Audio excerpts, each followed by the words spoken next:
Good morning, friends. My dear elder brother, Sri Raj Changapaji, editor India Today Group, distinguished academicians, policy maker, friends from media houses. I am delighted to be part of this prestigious event organized by India Today magazine. Since my early years of my, I can say from my student days, we all are reading India Today and ranking up college, always eagerly waited annual feature of India Today. I am happy to part of this prestigious award giving ceremony today. Friends, any kind of ranking, especially in education field, is always a welcome step, because in education, continuous evaluation, assessment and appreciation and recognition, these are the natural feature of education evaluation. And as a civil society body, as a media house, India Today took responsibility to evaluate the best colleges of our country and publishing it continuously. This is a compliment to our education ecosystem. Government of India since last 2016 has developed a new instrument, NIRF. Some international agencies are also doing these surveys, doing this assessment. But looking into India's requirement and India's multidimensional reality, any kind of Indian agency's evaluation is always a good practice. And I am happy some of the prestigious colleges of our country, today they will be recognized, they will be endorsed for their academic excellence, and congratulations to all of them. Friends, with the next 5 to 6 minutes, I would like to elaborate 2-3 things. After 34 years, there is a national education policy. What is our challenge today? Today, if I, from the all India perspective, if I put 2 statistics, every household, every citizen, every aspirational society, each and every aspirational society, they want education. None of the household is, somebody may compromise on certain things, but nobody wants to compromise on education. But what is the challenge today in front of us? In the national education policy, the entry point of our education will be now age 3. The ECC concept, my dear friend Raj was mentioning, from the early childhood care and education, that will start. That means the play school will start in the government school. Anganwadi and urban play school will be formalized in the government schools. If you count from age 3 to usually 23, because 3 to 12, this is the 15-year journey. In average, higher education means 2 years, somewhere it is 2 years, somewhere it is 3 years, somewhere it is 5 years. If we put that 5 years in addition to 3 to 12, that means around 20 years of education year. Education age is there in average, youngsters has to pass through. In that age group, today's our population is around 52.3 crore. Out of that 52.3 crore, if I put all together, that means Anganwadi, school students and higher education students and different kind of skill education center student, the number will be around 32 crore. That means another 20 crores is out of bracket. They are not coming to any kind of formal training or capacity building or education system. For me, That is the number one challenge. So when you are moving towards 21st century, already we have crossed 2 decades of 21st century. We have ambition of $5 trillion economy. This is aspirational society. Everybody is on the upward movement. In this background, 22 crore people not coming to formal capacity building system through skilling, through education. This is a real challenge. We all have to work together. If I put another statistics in front of you, the working age group starts at the age 15. If I count age 15 to 25, this is the age to impart some knowledge, impart some skill, acquire some skill, where the rest of the life he will be contribute in a meaningful way. He will contribute to GDP, he will contribute to his own self, he will contribute to his community, society, and that will be, in that way there will be a knowledge-based society. In that age group, today's country's population is around 25.1 crore. And our higher education and school education, if we put together, around 11-12 crore people are coming to the institutions. That means another 13 to 14 crore youngsters are not coming to their earning. They are becoming an economic agent. But if they will be properly trained, properly empowered, properly educated, lot of socio-economic problems will be solved. With this background, if I interpret in national education policy, for me is a right answer. Lot of things has been deliberated in the national education policy. All these features of the education policy you have already mentioned. And how do we move forward? For me, there are 2-3 emerging areas. All of them are already there. Lot of work has been done in that verticals.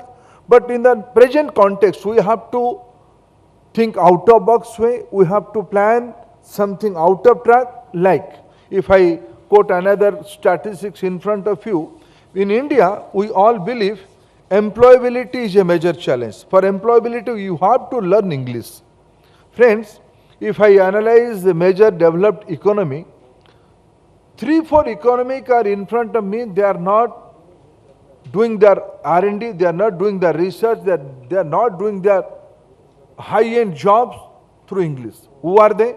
It is China, it is Japan, it is German. None of them depending English as a medium language. Yes, English is a global language, English is a language of link, language of business, language of trade, no compromise or no doubt on that. But to create a critical mass is a major mass.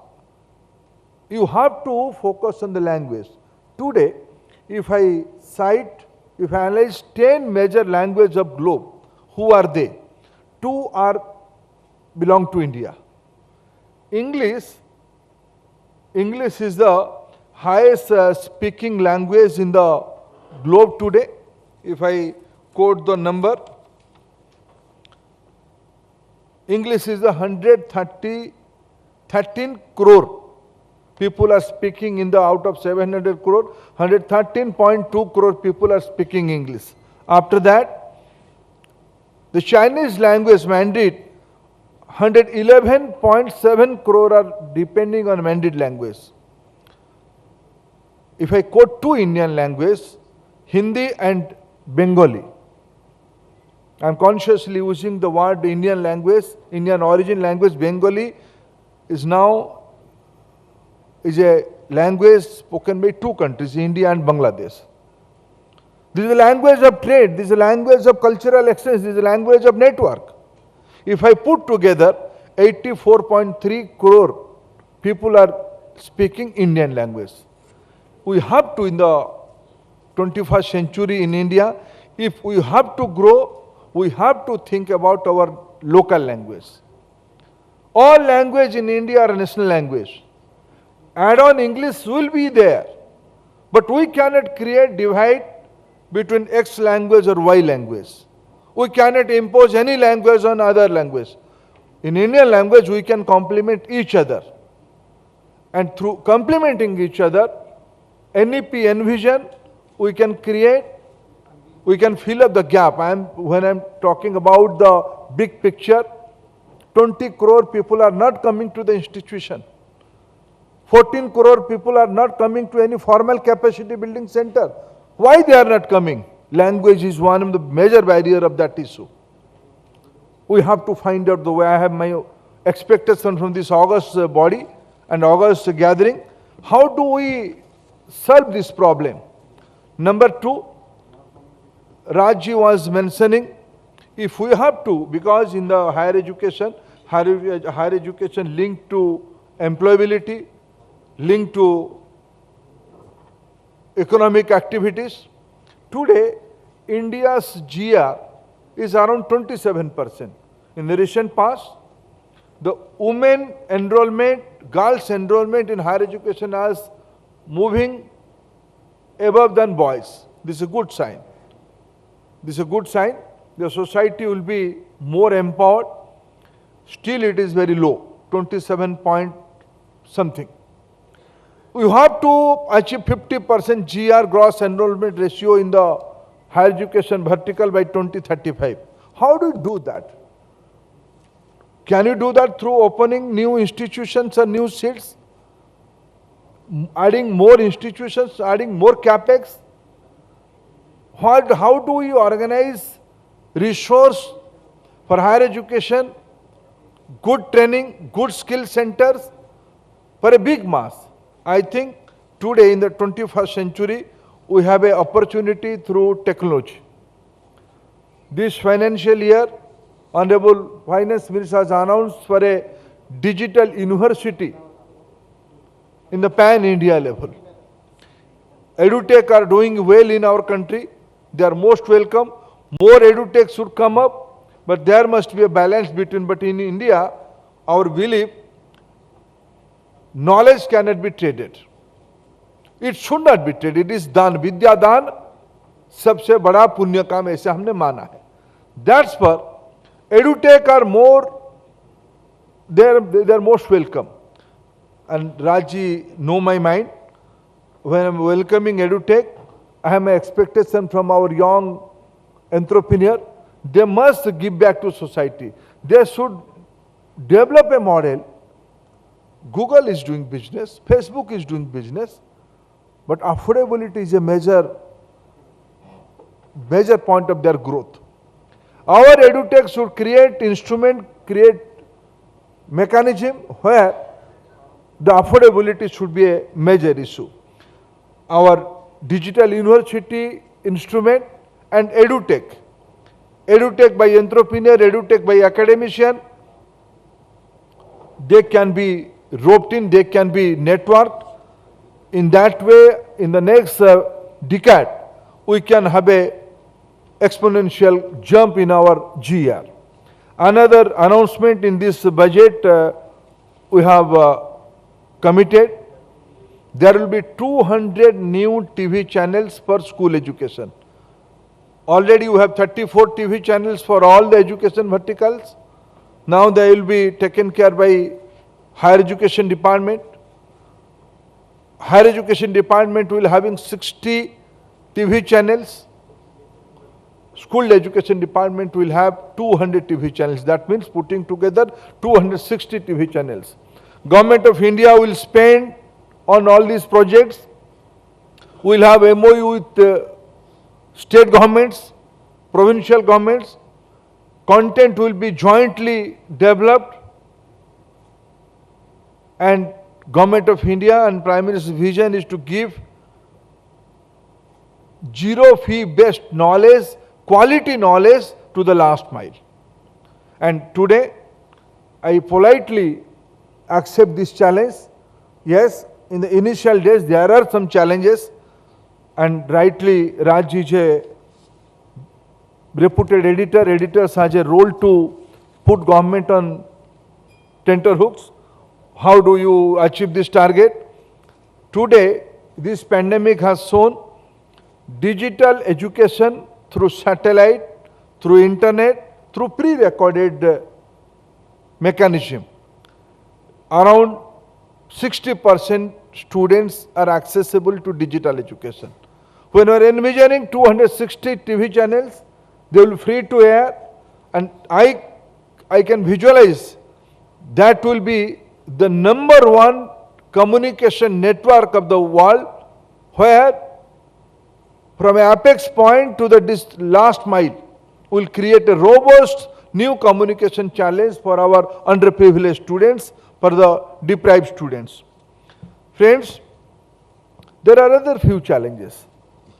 How do we impart skills? Because in the new normals are coming up, today employability is a challenge. Though our higher education numbers are not good, today 27% are only GR, but still the employability is a challenge. According to some report by McKinsey, by 2025, half of the job will be done by hands, half of the job will be done by machines.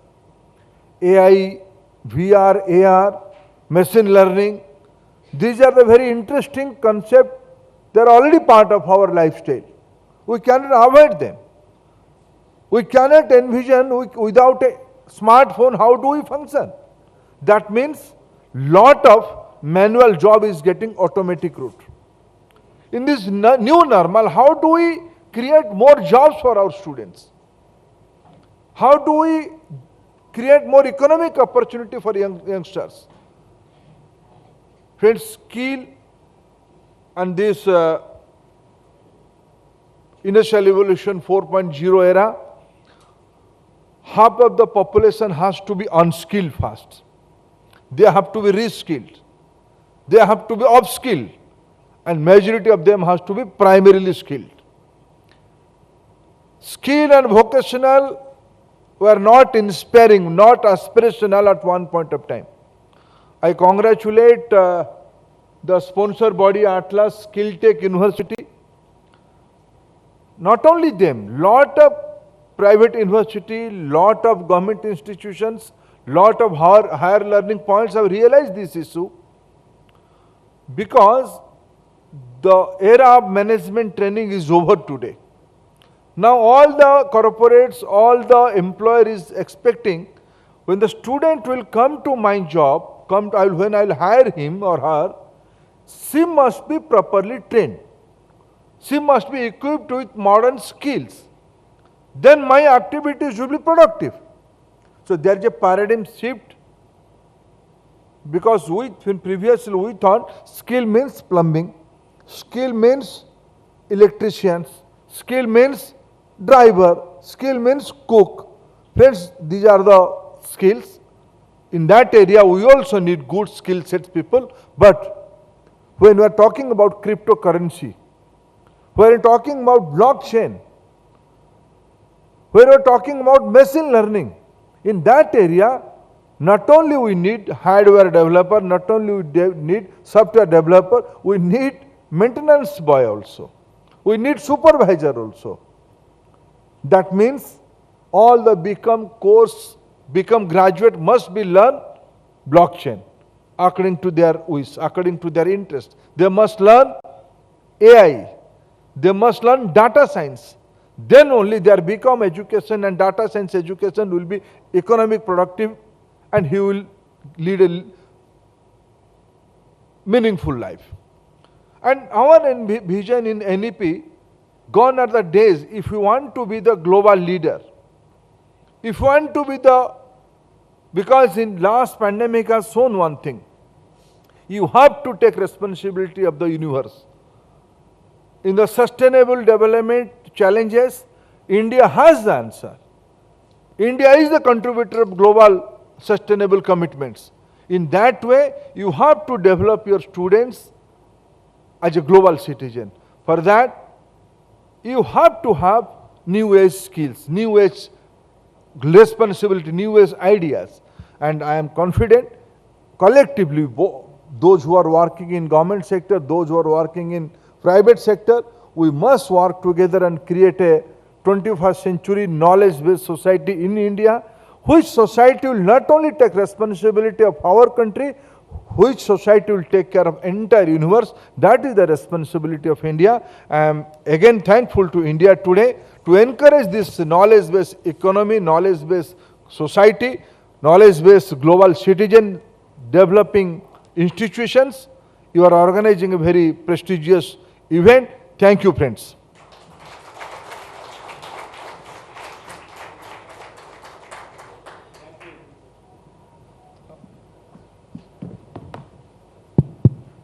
Thank you very much. Can you hear me? Is this okay? Let's give another warm round of applause. That was a very lukewarm one.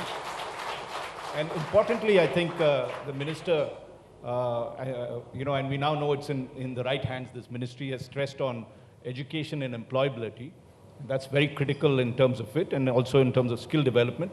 Making skill development and vocation not a bad word as it is in the past, not a demeaning thing, but something very critical to our development. Just a few questions, Minister, before this thing. A couple of them. One, of course, is I just got a tweet asking, there's a whole lot of students from NEET who are going to take NEET as well as what we call QIT here in Delhi, asking for a postponement to September at least. What is your response to this particular request? They said 1.8 million people are hanging on to your words. आप letter to editor को तो कभी आप छपाई देते हो ना, छपाई दीजिए. You publish that letter to editor, but your cover story is something else. So you're not in any way getting involved in this? Students are always anxious. All our senior principals are here, educationists are here. They face this problem every month. Every month there is an evaluation, every month there is an examination. Students are coming to them, Madam, this is not done, I have not prepared, please extend that. They are facing it every month, I am facing annually. So you are saying no extension from what we can understand? I think majority of the students are prepared to face that examination. Already they have appeared. Right. The second thing is in terms of funding, where there has been part of the new education policy and a request or a statement that it should move from 3% to 6% of GDP. So far we are at around 3%. Is there a move by the Modi government, and have you asked for more funds for that, to meet that requirement? I am thankful to Prime Minister Modi and our Finance Minister Nirmala Sitharamanji. After a long period, they have crossed 1 lakh crore plus investment from Government of India side to implement this NEP. Lot of ambitious project we are envisioning. Not only Government of India, the respective state governments are also spending in a big way, and lot of private institutions are also spending. Now in our GDP calculation, we are not taking the spending of private institutions in our overall GDP spending. If we put together, the amount is every year increasing, but still I believe to have a desirable impact, we have to spend more.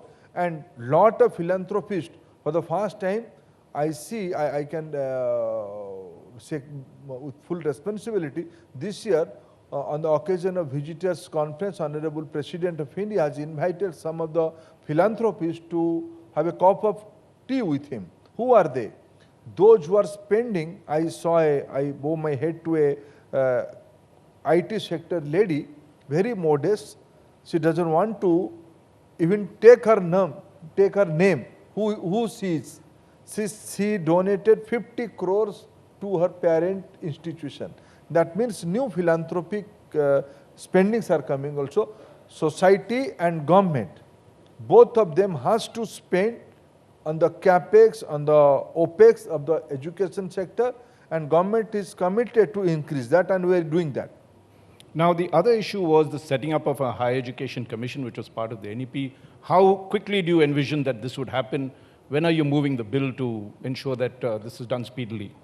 I am expecting, now we are all prepared with the document of Higher Education Commission Bill, HECI, Higher Education Commission of India, that we have already prepared. And very soon we are going to Cabinet, and I expect by next Parliament session, we will be able to put that in the Parliament. Also, when you come to edtech, you mentioned about the innovation that they're doing, but there are also some concerns. Some of them, the fact is that this have sprung up all across the country. Is there need for regulation, firstly? Secondly, what are the concerns that you have in terms of monopolization or unfair fees that could be being charged by them? Raji, let me put two facts. We don't want to have any restrictive regulation. They all are creative people. Let them do them, do their innovations. But yes, we expect some adherence of moral guidelines. They should not be exploitative. That's our expectation. It's a society. We have to realize our affordability of our society. Looking into this reality, and now the edtech beneficiaries are very microscopic. And I strongly believe those who can pay from their own pocket about their children's education, they should pay. Government should spend quality education like a center of excellence institution from government budget for the poor students, and the parents, those who can afford, they should pay. And they should go for this edutech, no issue on that. And certain edutech are also giving free education to needy and underprivileged students. That's a welcoming step. Now, finally, in terms of the Agnipath scheme, the government talks of imparting skills. Is the skill development ministry outsourcing some of that work that you all are doing to the Agnipath scheme? How do you view it? What is the kind of support could you give this particular scheme? Neeraj, why you are confused and use a term outsource? I am confused with your this kind of comprehension. This is very clear.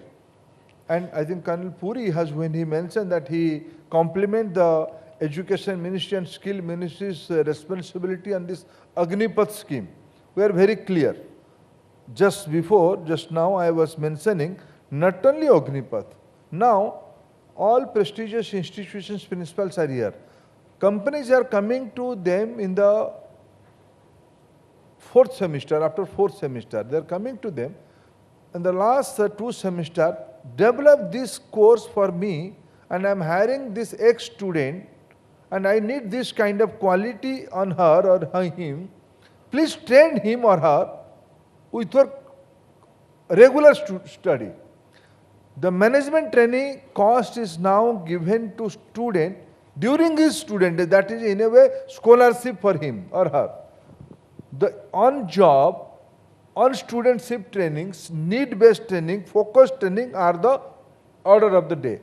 In that way, in Agnipath scheme, what we have envisioned, when the boy will go to army to join a technical job, why not he or she, for the first time, lot of Agnivir will be from the women. Why he or she will not go there already trained through a ITI, through a polytechnic? Not only that, after joining Agnipath scheme and become a Agnivir, he or she can complete her graduation, he or she can complete her master degree during the training period with some flexible model with institution like IGNOU. These are the new path we are planning in the Agnipath scheme that will be aspirational. The student will become automatically the class 10 student who is joining in the Agnipath scheme as a Agnivir, he will be given class 12 certificate so moto. Right. Because we are equivalent his 4 years of training with 11-12 course automatically. On the graduation level, if she or he wants with say IGNOU methodology, IGNOU process, he can take the degree. This flexibility there is already there in the NEP. We are experimenting that in the Agnipath scheme. Right. I think we are out of time completely. Just one final question, if you don't mind. There has been some, in terms of revision of syllabus, there's a question of rewriting history in some of these things. There's been, media reports of that. Where do you stand on this particular issue of that? Raji, if some friends are biased to accuse me, I am sorry for them. I don't have any issue with them. It's a democratic society, let they put their view, I don't dispute with them. But tell me, I am coming from Odisha. Do you know who is Bakshi Jagabandhu? I am asking, you are a very learned person of this country. Do you know who is Bakshi Jagabandhu? You don't know? I'm not sure how many do, but yes. Mangal Pandey fought independence war in 1857. Bakshi Jagabandhu fought in war of independence in 1817, 40 years before. He fought against Britishers' plan to took Lord Jagannath's temple to their own hand.